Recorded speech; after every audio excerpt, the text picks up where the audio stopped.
Hi to all. ఈ TLM పేరు వచ్చేసి find the unit to measure. ఈ టీఎల్ఎం ద్వారా విద్యార్థులు కొలతలకు సంబంధించి వాటి యొక్క ప్రమాణాలు, అదేవిధంగా యాక్టివిటీ బేస్డ్ మెథడ్ల ద్వారా ఏ విధంగా మనం విద్యార్థులు కొలతలు బోధించవచ్చును మనం ఈ టీఎల్ఎం ద్వారా తెలియజేయవచ్చు.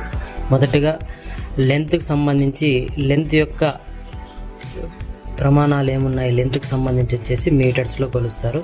At the same time volume సంబంధించి లీటర్స్లో ప్రమాణాలు, అదేవిధంగా మాస్ సంబంధించి కిలోగ్రామ్స్ అంటే కేజీల్లో తెలియజేయడం జరుగుతుంది. ఈ విధంగా మనం వాటికి సంబంధించినటువంటి యూనిట్స్ ఏమేమి ఉన్నాయి, లెంత్కి సంబంధించి metres basic unit, at the same volume సంబంధించి లీటరు, మాస్కి సంబంధించి కిలోగ్రామ్స్ కేజీల్లో తెలియజేయడం జరుగుతుంది. అయితే మనం ఫస్ట్ మీటర్ సంబంధించినటువంటి అబ్జర్వ్ చేస్తే మీటర్ సంబంధించి ఎగ్జాంపుల్స్, వాటి యొక్క ప్రమాణం ఏమి, రోప్ని ఏమిట్లో కొలుస్తారంటే మీటర్స్లోను.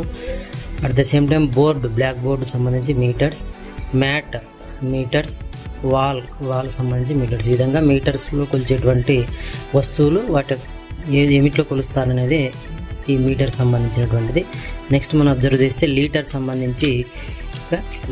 సంబంధించినటువంటి ప్రమాణాలు మనం ఒకసారి మిల్క్ లీటర్లో తెలియజేస్తాం, ఆయిల్ లీటర్లోను, water litre, at the same time juice కూడా మనం లీటర్స్లో కొలవడం జరుగుతుంది. నెక్స్ట్ మనం అబ్జర్వ్ చేస్తే kilograms, school bag kilograms, rice kilograms, flour kilograms, sugar kilograms. ఈ విధంగా మనం ఏదైనా మన నిత్య జీవితంలో ఉన్నటువంటి వస్తువులు వాటిని ఏమిట్లో కొలుస్తారనేది మనకి ఇక్కడ ఆ ప్రమాణాలు కూడా తెలియజేయడం జరిగింది. కాబట్టి ఈ టీఎల్ఎం ద్వారా విద్యార్థులు ఈజీగా వస్తువు, దానికి సంబంధించినటువంటి కొలిచేటువంటి ప్రమాణ కొలత కూడా తెలుసుకోవడం జరుగుతుంది. Thank you one and all.